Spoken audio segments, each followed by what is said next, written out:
Greetings. Today's message, this afternoon's message, is brought to you by the Liberation Forces for Planet Earth, Victory of the Light. Now, the biggest obstacle for ascension, for people on the path of ascension, the successful completion of the path of ascension, is the release of servitude, of bondage to their ego. And the biggest revelational release for your earthly ego is when you realize that you, that I, that we, all of us here incarnated currently in these genetic vehicles, that all of us are truly infinite and eternal. Should you be able to go beyond holding this reality as a mere contemplation, okay?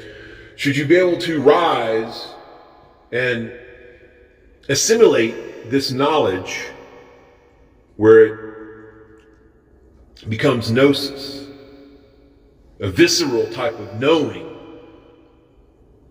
a type of knowledge that you are prepared to die for, that goes beyond, that rises beyond a mere intellectual concept. It moves beyond the mind into actually being it, knowing this, living it, knowing that you are truly infinite and eternal. This will sever the ties with the sinister imbalance that holds you in servitude to the third dimension. Because nothing exists beyond your infinite, eternal, and immortal self. Nothing.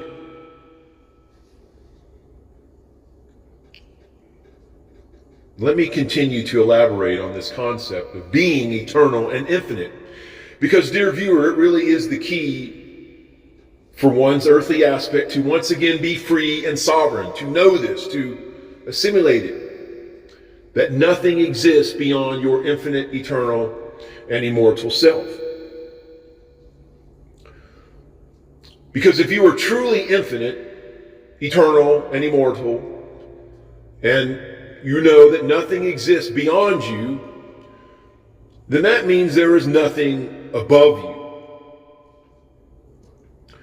That there is nothing that is greater than you.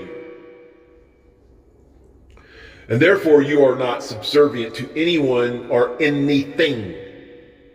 It literally means that you have not been born or spawned out of some God, some entity that you are perpetually in servitude, perpetually held accountable to. When this becomes gnosis, that you are infinite and eternal, we are all infinite together. That is the next realization, the next plateau of knowledge, that there is no beginning, that we are all infinite together. There has been no beginning, there has been no end, there will be no end. You, we, I simply have always existed and always will exist. You will always exist, you have always been, and you will always be. So then, what is God? Well, let's talk about what God is not. First of all, we have projected a part of us into this universe, into this current reality, incarnated in these genetic vehicles. We are a living being, universal being, and this universe has been created to house, for a purpose, by another creator of this universe. Not necessarily us. It's not me. I can speak for myself. I didn't create this universe. I know I'm here for a purpose. I know that I'm eternal. But I also believe that I have projected a part of my consciousness into this universe. And as a consequence, all of us together, with the essence of the creator of this universe, exist infinitely and eternally beyond this universal expression, this creation, The creator of this universe is not the creator and ruler of all things on all levels of all it is and all that exists, as there is no such thing, because we are all equal, co-creators. Speaking for myself, I realize I'm a player in another game created by another creator. I've signed on for this. And I do believe that the universal creator, the creator of this universe, will be the first being to remind you, to remind myself, to remind all of us of this when we become consciously aware, connected to the source, that life simply exists beyond what we perceive as energy, concepts, or labels, and disassociated from the way things truly are is a being that most people worship and refer to as God. A supreme being, or a being that is claiming to be the creator, Yahweh, the God of the Old Testament. That is the ego prison of those of this world who are still imprisoned by their egos, their third dimension worldly ego. They have a sinister imbalance because they are worshiping another program. They are programmed to worship another being that's just like them, but they have given up all sovereignty. They have sold out to the external savior program, and they are imprisoned. They are trapped. And this God that they're worshiping, this God being, resides in the lower domain of this universe only. A lower level player. This is an absolute fact of reality. I know this. I've experienced this for myself. I know that the God of this world, supposedly, that is the God of the Old Testament, is a reptilian overlord who cannot stand a self-sovereign person connected to source. Because there's no such thing as one single being who is the creator and ruler of all things and all of existence. Life is infinite. And those who don't realize that are in servitude, in bondage to the concept of finiteness, of limitedness. They are being limited. Now I know what you religious people and those who see themselves as subservient to a God are thinking and feeling right now, but it does not matter how incensed you are in this moment.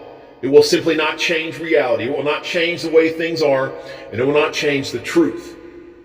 The knowledge and wisdom shared in this video information dissemination platform will challenge everyone one way or another.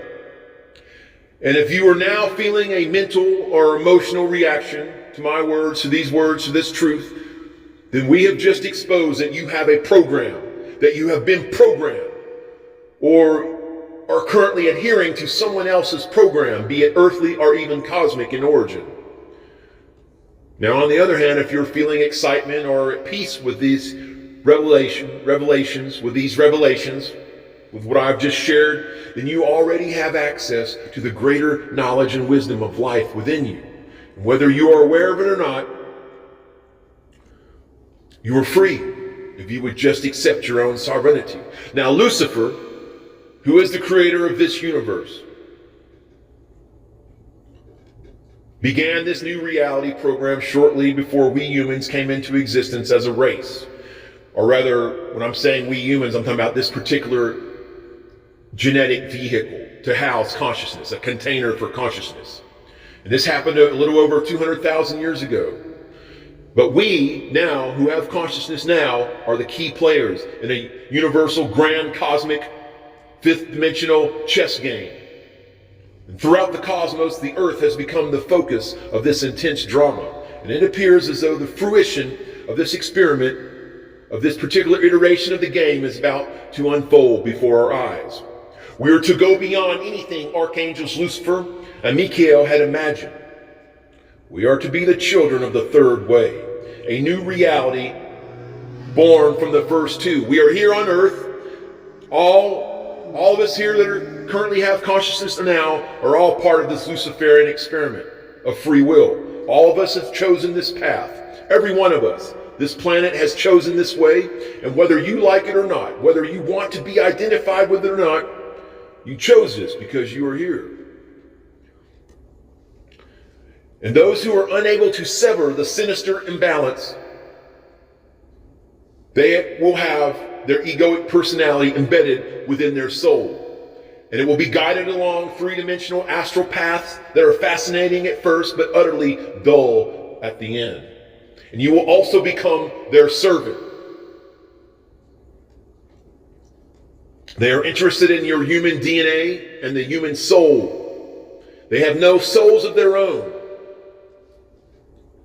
And with their advanced technology, they are trying to encapsulate the human soul with the purpose of becoming immortal. In other words, they try to dispose of the soul's essence living on the ethereal capsule, a clear, indestructible silhouette in which they are trying to upload their computerized conceptual mentality.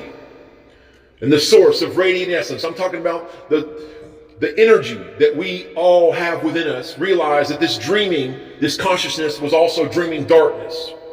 And not because consciousness wanted to, but because it was happening spontaneously.